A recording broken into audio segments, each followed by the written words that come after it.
Study IQ IAS, अब तैयारी हुई affordable. Dear students, welcome to our next lecture on the series of ethical case studies, especially of the previous year questions. So, we already discussed almost 14 case studies, and this would be our case study number 15. A classic case study that every civil servant may have to face one time or the other during their span of say 30-35 years of service, which has exactly been captured by UPSC, and it has been put as a case study in front of the students, the aspirants who are preparing for civil service, as to how one would react in similar circumstances.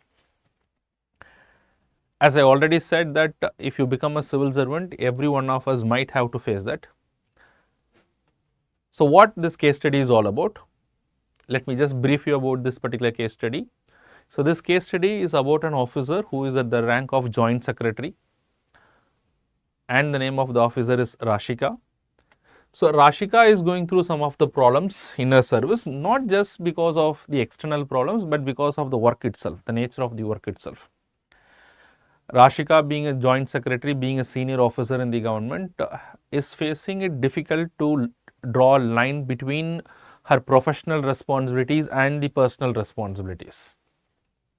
She is now feeling that she is overworked, and not only that she is overworking, but she is also feeling somewhere that she is not able to take care of her children, and especially she is having a very young children of the age of 3 years and 5 years, and she is not able to pay enough attention. And things are worsened that when she gets a call from her boss, and she was asked to work on an immediate report which may have to be presented next week, and she realizes to complete this particular work she might have to work on Sunday as well, which is of course the only holiday she has got in a week. So, this is not a one time incident, and this has been now recurring for a number of times. And on top of that, she recollects that last month only, that when her baby was sick, when her child was sick, and she was not there to take care of the child because of the work commitments, and rather she has to leave it at the care of the nanny, the grandmother who has to take care of it. So, all these things keep coming to her mind, and now she feels that she is not performing her personal responsibilities properly. She is somewhere failing as a mother, despite the fact that she feels that she has been doing a good job. But now she is thinking that is it worth enough to ignore my personal responsibilities and to take care of my professional responsibilities? Am I doing my job properly? So, she is now in a classic ethical dilemma. Not only an ethical dilemma, but she is also undergoing a lot of emotional trauma, that personally she is not taking care of her responsibilities. And now the work pressure is taking a toll on her personal life. So, she is emotionally unstable to cope up with this particular incident. So, this is again an case of emotional intelligence as well. As an officer, we need to be emotionally intelligent in not only understanding the feelings of others, but in also understanding our own feelings. So, this is the case study that has been presented. So, in this case study, we will also try to understand as to what are the directives that is given in the question. So, once we understand the directives, we will also try to understand as to how to approach this particular case study. Now, this is Babu Gunashekaran. I am also the faculty for Indian Polity and Governance in StudyIQ English. I had secured an All India rank 337, and I am also an IAS rank holder. So, now let us just directly get into the case study. We will try to understand as to what are the various directives given in the question. I just explained briefly, summarized briefly as to what is this particular case is all about. Now, just come to the various questions that is given, what is the various directives that is given in the question. Discuss the ethical issues involved in this particular case. So, one ethical issue I have directly said, one ethical issue is balancing between the professional responsibility and the personal work. Of course, yes, taking care of your work is very, very important. You have to be dedicated to the duty, it is very important. But equally important is also you play your role personally to your, as a mother to your child, as a wife to your husband. So, all these roles has to be taken care of. Although in this case Rashika her position is even worse because of the fact that her husband is also working in an MNC, which is also given in the case study. Her husband is also working in an MNC and who is also equally busy. So, there is nobody to take care of their children.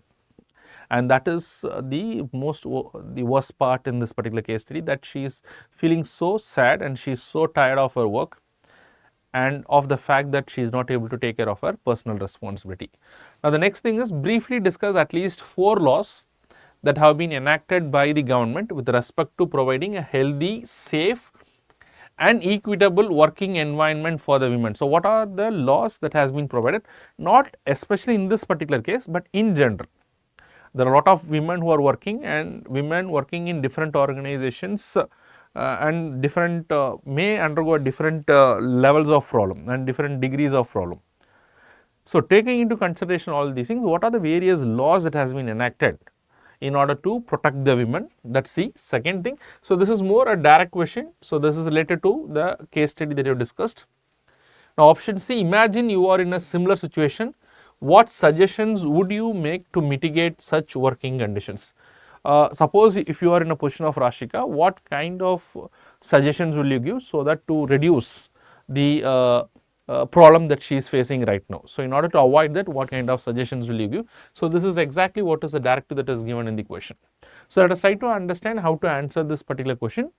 So, but before I proceed to the question, so here you can see StudyIQ has launched its new foundation batch for the month of October, and this particular course will have different validities. It will have a validity for 1 year, it may have a validity for 2 years and 3 years. So, depending upon the course that you are opting for. So, students who are usually in the colleges, they can opt for the long term courses also, which will have higher validity. So, till the time they can complete the courses, their courses in the college, they can continue with this particular course also, and that will be beneficial for them at the time of the examination. So, all these courses will be available in all the languages, that is in the English as well as in the Hindi language. And to get more information on these courses, you can go to StudyIQ website, you can download the brochure. And if you feel you are interested in these courses, to get an additional discount on these courses, you can use my code BABULIVE. Okay, and the date on which the courses are to commence is on 10th of October 2023. All these courses would be online courses, and this batch is an evening batch. The batches will start from 6 p.m. to 9 p.m. That is the timing of these batches. So, with that we will just quickly move and let us try to understand more about this particular case study. So, whenever you take up a case study, there should be a general approach that you should try to understand the various stakeholders in this particular case, and also try to understand the subject matter. Subject matter is a larger theme upon which the entire case study is revolving. So, here it is more related to emotional intelligence, because she is emotionally disturbed and she is not able to balance and she is not able to control her feeling, in this case Rashika. And also the civil service values. As a civil servant, you should be dedicated to the service, and sometimes yes, you will have to compromise on your personal life, but not always. So, it is somewhere between how effectively you are looking into the values of civil service, and also how good are you in managing your emotions. I think this is exactly where this particular case is all about. And when I talk about emotional intelligence, it is about also the boss who is giving work to Rashika. And is he emotionally intelligent in understanding as to what is the mental state of his subordinate. So, this is again very important to look into all these things. And who are the stakeholders here? Rashika, her family, especially the children. Mr. Suresh in this case is the senior officer of Rashika, who is giving the work, and for which Rashika is feeling that she has to work on the weekend, and this has become now a recurring incident. And of course, the government, sometimes in the government this has become a very normal thing, especially when you are in police service and all those things.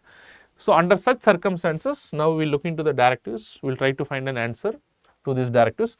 Okay, discuss the ethical issues involved in this particular case.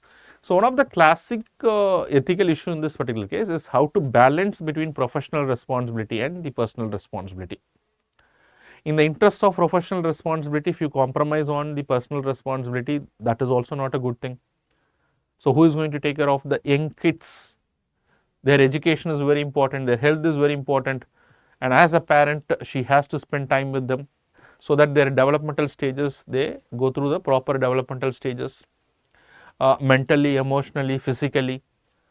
So, if you take care of too much of this and if you compromise on this, that is a wrong thing. If you take care of too much on this, if you compromise on this, this is also a wrong thing. So, you will have to balance between this, but she is not able to balance this. So, that is a ethical issue here.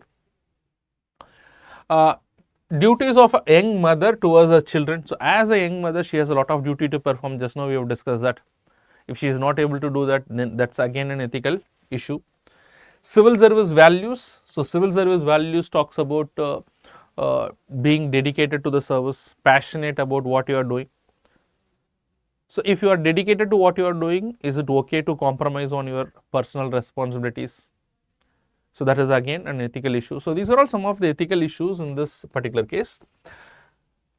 Now, the next directive that is asked is briefly discussed at least 4 laws that have been enacted by the government with respect to providing a healthy, safe and an equitable working environment to the women.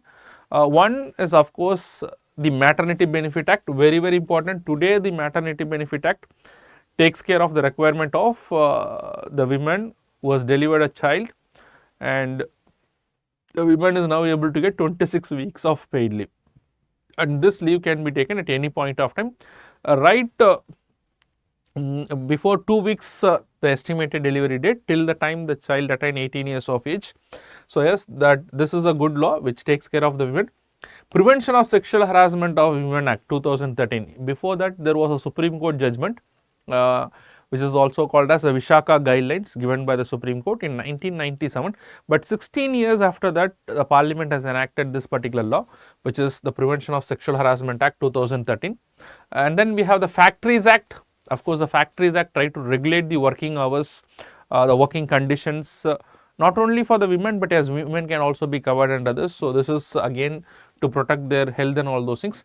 Equal Remuneration Act to prevent any form of discrimination between men and women, especially to avoid the gender discrimination and to prevent gender injustice. This act has been brought in. Minimum Wages Act. This is again gender neutral law, but women can also immensely benefit out of the Minimum Wages Act, so that minimum wages are paid to them, otherwise it can lead to what is called as the bonded labor or other forms of forced labor. So, to avoid to all those things, the Minimum Wages Act is there. So, all these laws can immensely benefit women. Certain laws are gender neutral, but of course, yes, women are also protected under these laws. Women are especially protected by the Maternity Benefit Act and the Sexual Harassment Act, but the other laws are gender neutral, but yes, women do get benefit out of these laws, which can be part of your answer. Now, come to the last part of the question. Imagine you are in a similar situation. So, what suggestions would you make to mitigate such working conditions? That means, in this case, you will have to put yourself in the position of Rashika, the Joint Secretary Officer, who has been continuously working, now feeling demotivated because of the fact that she is not able to take care of her personal responsibilities, somewhere compromising her role as a mother. And she has completely now burnout, and now she feels that she has to draw a line between the professional work and the personal responsibilities. And it is also giving some kind of hint that the work environment in which she is working, probably her boss is not taking into account of her continuous contribution and continuously giving her more work, and especially unplanned work. That is what is hurting her more. So, under such a circumstances, what kind of suggestions will you give? So, first is try to improve the work culture. So, work culture improves everything, the kind of leadership in the organization, the kind of communication, the way that the work is allocated, no ad hoc work mostly. Yes, we do understand that there are certain things beyond our control, especially when it comes to the government. At the last moment, yes, there could be few things, but yes, it should not be a regular incident, because then it could demotivate the even a good employee might get demotivated. Even a good officer with a lot of civil service values and self motivation, they can also get demotivated. So, yes, one is improve the work culture, the way that the work is allocated, that is one thing. Emotional intelligence and empathy. Emotional intelligence both on the part of Rashika. So, she may also have to work, she may also have to understand that sometimes this is not something which is planned, she is not the only one who is doing like this, probably there are also other officers, probably she has to control her emotions for a short while, probably then she will be normal. So, that is one way. And her officer, her senior officer should also have empathetic towards the kind of lifestyle she is having, and that should also be taken into consideration, or maybe the work could be allocated to somebody else if at all there are certain other resources. And most importantly, the empathy towards the others. So, empathy is our ability to understand others. So, as a civil servant, everybody should have this particular quality of being empathetic. So, empathy is very important, putting yourself in others' toes so that you understand the problem that they are undergoing. So, accordingly you can act and react. Improving resource allocation. So, when you talk of improving resource allocation, this is again very important. So, what is this improving resource allocation? So, when you talk of resource allocation, so sometimes this happens in the government that people who are doing well, they continuously being given more work. So, it is very important that people who are not doing the job, probably they should be warned or probably they should be trained. Although these things are not within the scope of this particular case study directly, but these things may also be taken into consideration so that only very few employees or only very few officers are not overworked. Because if they are overworked, probably they may be the best officers, but they may have, there is a possibility that they may lose their motivation. Probably there is a possibility that they may lose interest in what they do, and especially when they are not able to take care of their personal responsibilities, especially when they are women, it is going to hurt them the more. So, all these things has to be taken into account, and in a way opportunities has to be provided, platform has to be provided where they could balance between their professional responsibilities as well as the personal responsibilities. That is one single important factor in this particular case study. Alright. So, with that we will end the case study number 15. So, in the next lecture we will again come out with one more case study, that would be case study number 16 from the Civil Service Examination 2023. Alright. So, thank you very much, all the very best for your examinations and your future. God bless. And if you want the PPT of this particular presentation, you can get it from my Telegram channel, that is Babu Gunashekaran 337. And if you want an important updates on the current affairs and questions related to current affairs, you can get it from my Telegram channel. Thank you very much. Once again, God bless. StudyIQ IAS, अब तैयारी हुई affordable.